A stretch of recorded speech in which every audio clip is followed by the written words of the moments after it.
Travis Wayne Goodzell. There's an interesting passage in Zechariah chapter 13.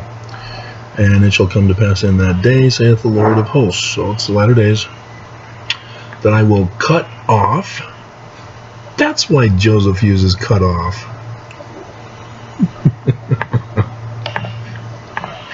Hilarious.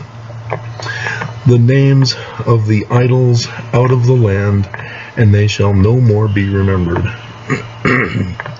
And also I will cause the prophets,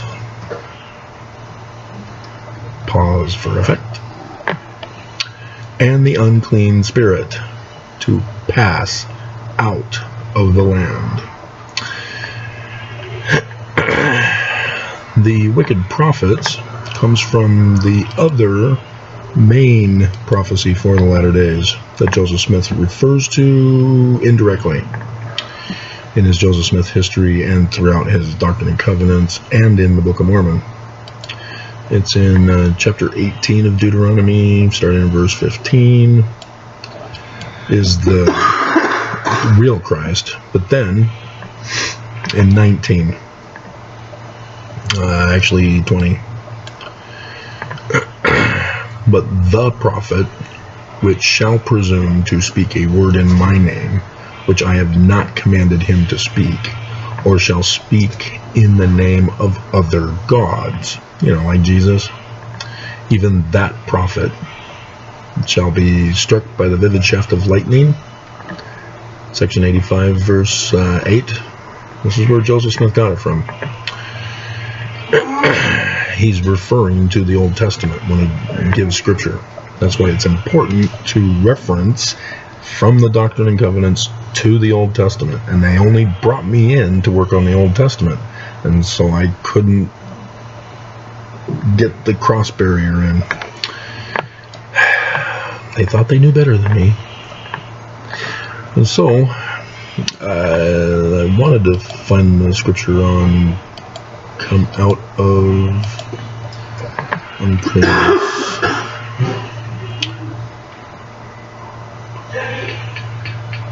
Come out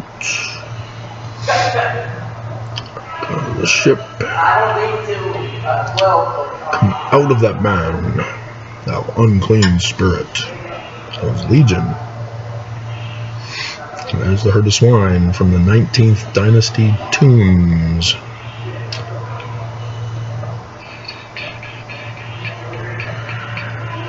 Is it a Joseph Smith scripture? That would be cool.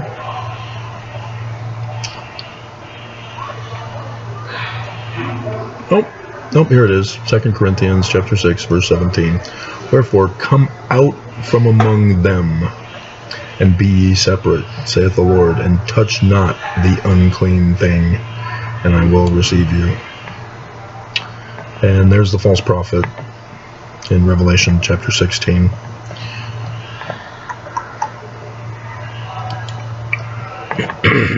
Alrighty, so there's the passage I was looking for. And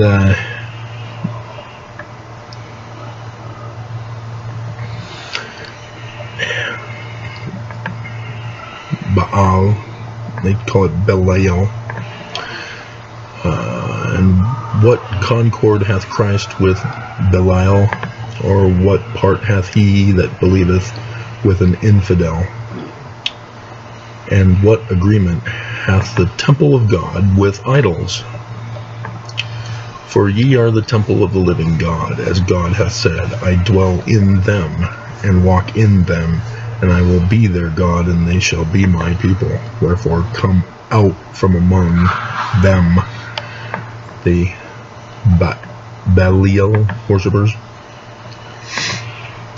Be ye separate, saith the Lord, touch not the unclean thing, and I will receive you. And hopefully you're not turning that into an idol worshipping thing of, oh, you're unclean now, rather than idol worshiping, which is, oh, I have faith that you're going to bless me by believing in your reality.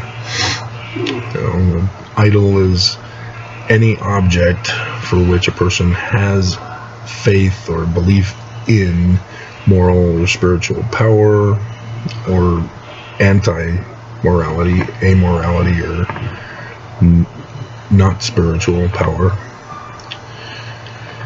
and that idol can therefore bestow that morality or immorality upon a human being. That's idol worshiping. And the superstitions are the actions behind the idol worship. So don't interpret that in here. Don't say, oh, we're going to now call you evil and bad, and so now we're going to worship you as an idol that's bad and evil and immoral. No. That's not what it's saying. It's saying don't treat objects as idols. So it's okay to have the picture of the temple, unless you realize it's the Great and Abominable Church. Then you should be taking them all down. But yeah, this is my call to every Mormon who will hear my voice. Come out of the Church of the Danites, the Great and Abominable Church of the Danites, founded by Lucifer. It's got his sign that's in the Book of Mormon to warn us what to look for on the keystone of the doors of the Salt Lake Temple. It's blatant, it's obvious, and the church gaslights us. They won't talk about it, and apologists who do talk about it say, oh, pentagrams are normal in Freemasonry, not the inverted pentagram. That's the Illuminati. And they infiltrated the innocent, good Scottish Rites group of Freemasons, corrupted them, and then there was the plot to overthrow America back in 1826 on 9/11 in Canandaigua, New York, where Joseph Smith of the York Rites with the Knights Templar, the Egyptian gold plates, the Holy Grail, which is the bloodline of the Christ, etc., and the purchasing of the land of Zion here in America and all that other stuff. But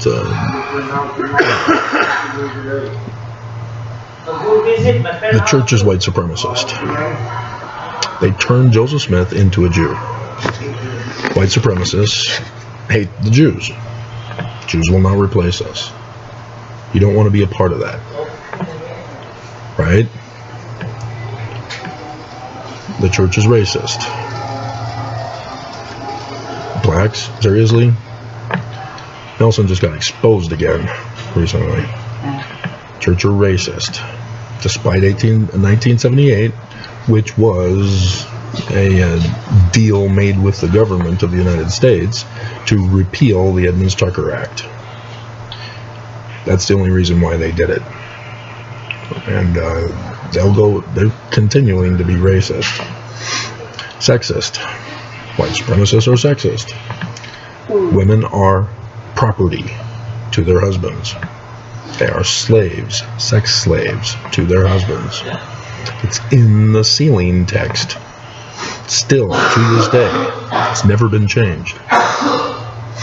Because women, until 1971, with the amendment for women to be allowed to vote, was a compromise for the rejection of the Equal Rights Amendment that the church made sure was stopped.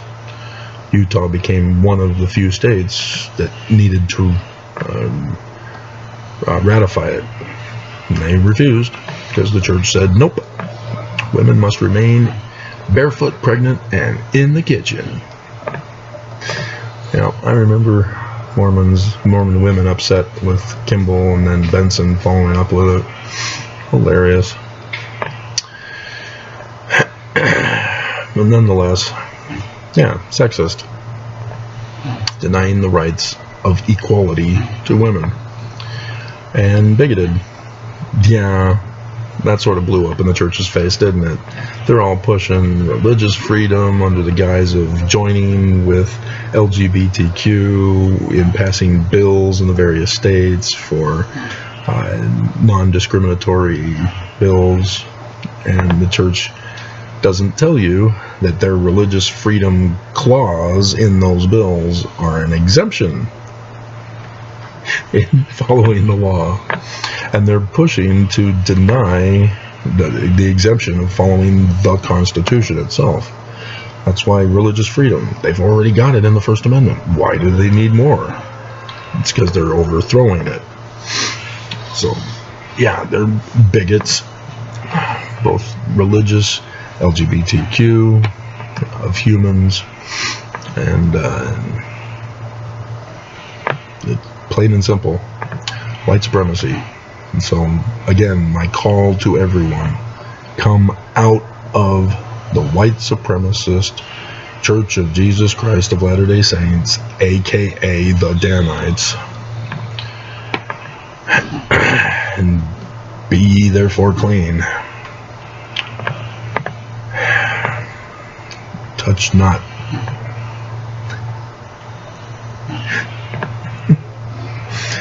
I better stop here.